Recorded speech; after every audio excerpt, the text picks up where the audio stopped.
दादा नमस्कार. नमस्कार. आपलं पूर्ण नाव काय? किशोर गणपत भोयर. किशोररावजी गणपतराव भोयर. हो. गाव कोणतं आपल्याला? खुर्सापार. गाव खुर्सापार, तालुका उमरेड. उमरेठ, जिल्हा नागपूर. जिल्हा नागपूर. बरं किशोर भाऊ, मला हे सांगा की हल्ली जे आपण ज्या शेतामध्ये आहोत हे कोणत्या प्रकारचं पीक आहे? कापूस. कापूस. किशोर भाऊच्या शेतात आपण कापूस या पिकामध्ये आहोत. तर किशोर भाऊ मला हे सांगा की याच्यावर पहिले त्रास काय होता पराठीवर आपल्याला? आपली वाढ नव्हती. अच्छा, पराठीला वाढ नव्हती, आणखी आपलं हे पाचवर आणि म्हणजे फुटवे वगैरे नव्हते, नव्हते. हा. वाढ नव्हते आणि फुटवे नव्हते, हा, आणि पाणी थोडी कोकडे आली. आणि पानं थोडे कोकडे आले होते.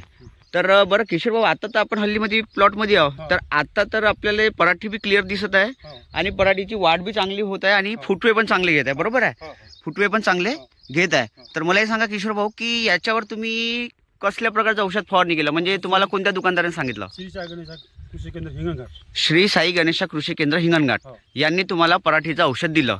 तर मला हे सांगा की फवारणी केल्यानंतर तुम्हाला किती आता दिवस किती झाले तुमच्या फवारणीला? 4 दिवस झाले. म्हणजे आजचा चौथा दिवस आहे, चौथा दिवस. म्हणजे 4 दिवस झाले तुमच्या पराठीला फवारणी करायला. तर आता 4 दिवसामध्ये तुम्हाला झाडामध्ये काय दिसून आलं मला हे सांगा. भरपूर फरक आला.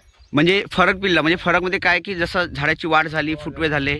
अच्छा, म्हणजे झाडाची वाढ पण झाली, फुटवे पण झाले, आणि जे चुडा वगैरे होता तो पूर्ण साफ झाला.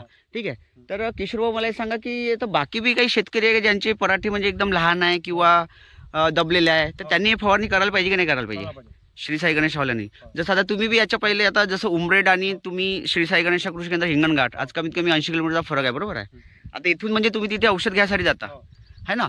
तर मला हे सांगा की तिथे गेल्याच्या नंतर तुम्हाला असं काही वाटलं का की बाबा आपल्या दुकानात फसवेगिरी होते किंवा काही होते, असं काही हे नाही ना? काही नाही. आणि रिझल्ट जे आहे ते तुम्हाला डोळ्यांनी पाहायला भेटले ना, की म्हणजे तुम्हाला दाखवा लागले? नाही. आपल्या जोर आपण स्वतः पाहिजे ना. हो, जसं आता पराठी आपण पाहतो की नियर अबाउट काही टोंगळ्यापर्यंत पराठी आली आहे आणि काही टोंगळ्याच्या वरतं पण आहे, म्हणजे आता मागे पुढं आपण जे मारले त्यासाठी.